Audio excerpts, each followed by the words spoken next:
O que a gente vê de muro, eu fui ao velório do Decinho, que eu citei agora na abertura do programa, e na volta eu fui cortando por alguns bairros da cidade. O que você vê de muro com cerca elétrica, concertina, aquelas pontas em cima do muro, que cada um, entre aspas, se defende como pode, não é? Não é todo mundo que vai conseguir instalar um sistema de monitoramento, aquela coisa toda mais sofisticado, mas as pessoas, em quase todas as casas, é impressionante. Quem mora na rua, quem não mora em condomínio, tem que se proteger de alguma maneira.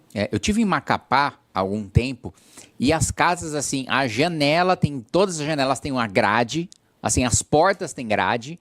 Parece que todo mundo vive num presídio, Sim. né? Que quem tá solto é o ladrão e o cara que tá honesto é quem tá preso, né? Então a situação é calamitosa, né? Não à toa nós temos, inclusive ele teve aqui, o Renan Santos, presidente do nosso partido, pré-candidato à presidência da República, que defende o prendeu, matou. Né? A retomada de territórios dominados pelo crime, não, faccionado, membro do PCC, do Comando Vermelho, nós não queremos te matar.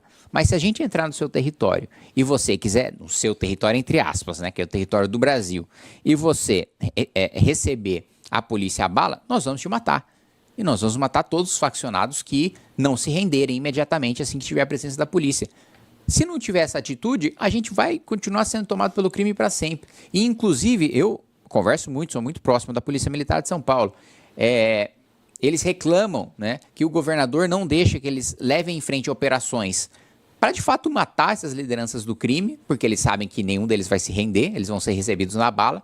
E o governador, por medo de apanhar de imprensa, de ONGs, de direitos humanos, de partidos de esquerda, não dá autorização. A Globo. A Rede Globo, não, sem dúvida nenhuma. Qualquer coisa já estampa como o assassino, sim, como o exterminador.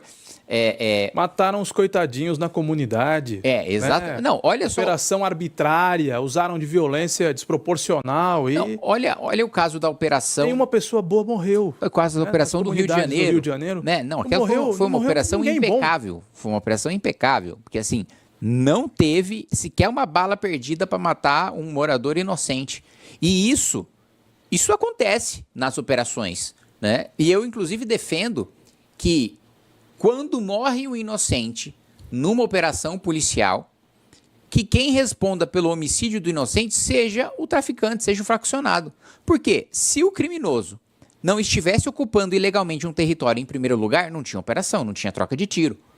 Toda morte que acontece numa operação policial contra o crime organizado, quem responde pelos homicídios dos inocentes tem que ser os criminosos, porque sem os criminosos não tem operação. E outro ponto, os inocentes morrem quando não tem operação, porque você tem um tribunal do crime, você tem moças que se recusam a serem estupradas, né, sendo mortas, né, sendo colocadas. Eu vi a denúncia ali do Ministério Público, a ficha puxada pelo Ministério Público do Rio de Janeiro. Mulheres eram colocadas em banheiras de gelo e depois esquartejadas, vivas, né? Esse tipo de criminoso que morreu. Então, não fazer operação policial, ainda que, infelizmente, em grande escala, é muito difícil que não tenha morte de inocente, muito mais inocentes vão morrer se não tiver operação. E essa observação que o deputado faz sobre quando um marginal está preso, ele representa custo para o Estado. E quando ele sai do período de detenção, ele sai com dinheiro, né? Porque ele trabalhou, ele recebeu lá dentro da cadeia, ele recebeu uma remuneração. Ou nem trabalhou e recebeu auxílio reclusão. Recebeu também. E aí, a família da vítima não recebeu coisa nenhuma. Então, o preso sai da cadeia, depois de um crime cometido, com dinheiro no bolso, e aquele que ficou, o pai de família que foi morto na frente dos filhos, aquela família não recebe nenhum tipo de auxílio. É necessário, é pertinente que se fale disso, né, deputado? Mas é difícil que isso passe no Brasil, né?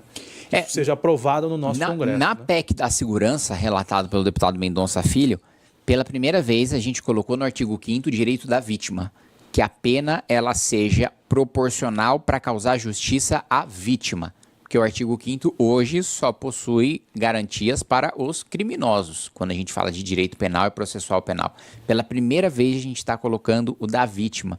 Espero que esse texto seja aprovado no Senado. Geralmente o Senado ele é mais frouxo no enfrentamento ao crime, inclusive Quando eu aprovei um projeto de aumento de pena de furto, roubo e receptação, ele foi para o Senado ainda aumentou a pena, mas diminuiu as penas que eu tinha colocado. Voltou para a Câmara, a gente restaurou as penas mais duras que a gente tinha estabelecido, agora vai para a sanção do Presidente da República, que eu já tive certeza de que o Lula iria vetar. Hoje eu não tenho tanta certeza de que ele vai vetar, porque ele sancionou o pacote antifacção com o texto do Derrite, porque nós derrotaríamos de qualquer maneira o governo no plenário. Eles não tinham voto para o PL antifacção, para o texto que eles queriam, mais frouxo e mais centralizador na União para tirar poder dos estados. A gente descentralizou o poder da União, aumentou as verbas repassadas para as polícias militares, para as polícias civis, para as polícias estaduais, porque não faz sentido. O Ministério Público do Estado de São Paulo, a Polícia Civil do Estado de São Paulo, a Polícia Militar do Estado de São Paulo fazem uma operação e o resultado daquilo que é apreendido dessa operação vai para a Polícia Federal? Não faz sentido. Se tiver, que a gente colocou o seguinte, foi a Polícia Estadual, vai para a Polícia Estadual. Foi a Polícia Federal, vai para a Polícia Federal. Foi os dois em conjunto, metade, metade, né? E esse texto foi sancionado pelo Lula, na minha avaliação, porque o PT quer fingir que está preocupado com segurança pública no ano eleitoral, porque sabe que essa é a principal preocupação do eleitor, mas eles passaram 4 anos votando afrouxamento de pena. Eu vou te contar um caso aqui de bastidor. Nós aprovamos um projeto, a gente estava negociando, para dificultar a progressão de regime de quem comete crime hediondo, né? O feminicídio, por exemplo, de alguém que mata uma mulher por ela ser mulher. O PSOL veio negociar com a gente antes da aprovação do relatório para pedir que o endurecimento fosse só para reincidente. Aí eu cheguei e falei, gente, peraí, o criminoso precisa matar a segunda mulher para ter um procedimento mais duro? O estuprador precisa estuprar a segunda mulher para ter um procedimento mais rigoroso? O latrocida, ele precisa roubar e matar uma pessoa 2 vezes? Falou, não, isso é inaceitável. E a gente levou para voto. Mas eu nunca vou esquecer desse episódio e eu sempre vou repetir do absurdo que eles defenderam nesse projeto. Você precisava estuprar a segunda mulher para você ter uma progressão de regime mais... Que argumentos, deputado? Como é que se defende algo assim? De que o cara que cometeu pela primeira vez, né, tem que ter um tratamento mais leve, que pode ser que ele se recupere, e por aí vai. Fala, gente, me desculpa, quem comete, pelo menos a minha opinião, quem comete um crime atroz como um estupro, não tem salvação. Esse cara não tem salvação, tá? Na minha opinião. Eu acho que é um crime tão ou mais grave quanto o homicídio, que é de uma tortura física e psicológica contra uma pessoa que traumatiza essa pessoa pro resto da vida dela. A vida dela nunca vai ser a mesma e ela vai ter muita dificuldade para superar esse trauma. Eu, inclusive, apresentei um projeto que tem gerado discussão de castração física de estuprador. Porque hoje, o que se discute no Congresso é a castração química, né? Mas a castração química é uma maneira de diminuir a pena do estuprador. Então, o governo chega, o Estado chega para o estuprador condenado e fala, olha, quer ter uma pena menor? Faz o tratamento de castração química, que aí você sai mais cedo. Beleza. Aí ele sai mais cedo, parou o tratamento e comete o crime de novo. Sim. Né? A física não, a física acabou. Não tem mais um instrumento para ele cometer o crime. Né? E aí...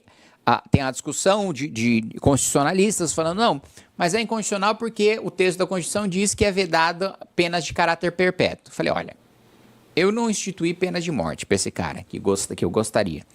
Eu não instituí prisão perpétua para esse cara, que eu gostaria. Ele vai ficar preso, depois ele vai ser solto e vai viver em sociedade. Não, eu não gostaria, mas pela Constituição vai viver em sociedade. Então não tem uma pena para sempre, ele só perdeu um membro. Né? E aí pode falar, não, mas essa é uma interpretação mirabolante da Constituição. O Supremo sempre faz isso para salvar bandido. A gente não pode ter uma interpretação também para punir o criminoso? Eu acho que sim. O Supremo sentencia criminosos beneficia criminosos já sentenciados que podem sair da cadeia pela porta da frente, né? O André do Rep, que o Supremo, o Marco Aurélio soltou. Decisão do Supremo. Pô, o cara é um dos maiores criminosos faccionados do país. Aí foi prender de novo, fugiu, óbvio. O Rafa vai fazer perguntas também, deputado, mas eu queria voltar ao tema progressão de pena, que me parece algo mais factível. Como é que pode alguém condenado a 30 anos ficar 7 ou 8 na cadeia? Eu sou absolutamente contrário a qualquer progressão. Que inclusive a gente não precisaria aumentar a pena de crimes se não tivesse progressão. Porque, por exemplo, eu aumentei a pena de roubo no projeto que eu aprovei. Aí as pessoas pensam, pô, mas aí é só o cara ficar mais tempo na cadeia? Eu falo, não. No Brasil, aumentar a pena significa a diferença entre ele ir preso, ficar no mínimo um dia preso, ou ele não ir preso. Sim. Porque se a pena for menor do que 4 anos, o juiz vai converter a pena de prisão em restritiva de direitos. Aí ele vai entregar uma cesta básica, vai pagar uma multa, vai assistir palestra. Até 8 anos, semiaberto. Só depois de 8 anos... De 8, obrigatoriamente precisa começar no fechado, né? Outras penas, você pode até começar no fechado, mas vai depender da decisão do juiz. O juiz só é obrigado, né, a estabelecer reclusão 8 anos, regime fechado, quando a pena, no caso concreto, mínima é de 8 anos, né? Então, é a diferença dele ser ou dele não ser preso, né, a pena. E do quanto tempo que ele vai ficar na cadeia, desconsiderando que ele não vai ficar o que está na lei. Inclusive, tem um estudo muito bom, o professor Pérez Chiquida. Como já não ficaram, Elise Matsunaga. Exato, a Suzane von Richthofen. Depois ainda vira estrela e recebe royalty de documentário, né? Sim. Que é uma bizarrice.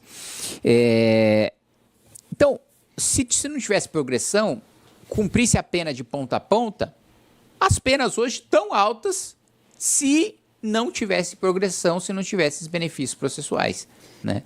E um outro ponto é que o estudo que eu ia falar do Pérez Chiquida, ele entrevistou presos, né? E ele faz essa pesquisa corriqueiramente. E os presos dizem que, se a gente somar as respostas deles, se tivesse, que ele perguntou, qual pena precisaria existir para você não cometer crime? Aí eles falam, pena de morte, prisão perpétua e cumprimento de pena de ponta a ponta.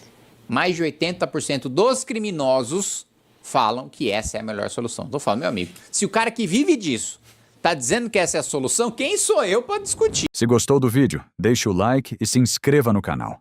Te vejo no próximo vídeo.